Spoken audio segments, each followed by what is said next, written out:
Mentioned before, all those states under extreme heat. Here's a look at that on a map. It's a lot of those states out in western portions of the United States, even a state or two in from the Pacific Ocean, and you can see all those pinks. That's excessive heat warnings in which they're dealing with heat indices likely over 110 degrees throughout the day today. You notice that's all off to the west too, and there's no heat alerts here at home just yet. Thinking we build in a lot more heat as we head into this weekend and early next week. Going to take some time for that weather pattern to kind of break down from the remnants of Beryl and then us to get that ridge to kind of move in overhead for us again by later this weekend and into early next week. High temperatures from yesterday did top out in the upper 80s here close to home, 90s in southwest Nebraska, even 95 in portions of the Panhandle in and around Scottsbluff and Chadron. But clear skies overnight, some cooling has happened over the last several hours, of course, with some light winds. Temperatures falling into the 60s here this morning and around 70 still in Omaha is one of the warmer locations, but 65 degrees right now here at home,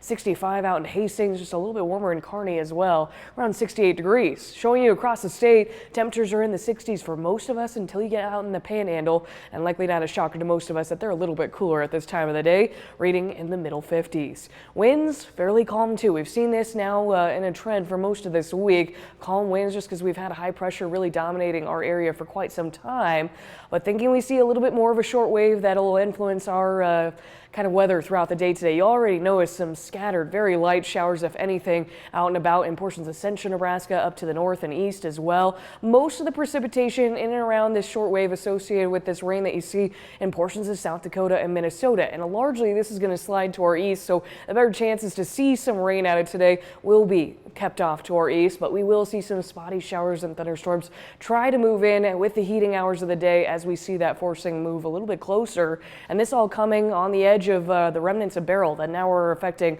the Great Lakes way off to our east. But tracking this with Stormcast through the rest of this morning, you'll see that short wave kind of produces a flare up of some cumulus clouds through the heating hours of the day like we've seen the last couple of days as well, but a better chance to see a spot shower or two try to organize into an isolated thunderstorm that could bring some gusty winds and some small hail, but likely to be below severe limits.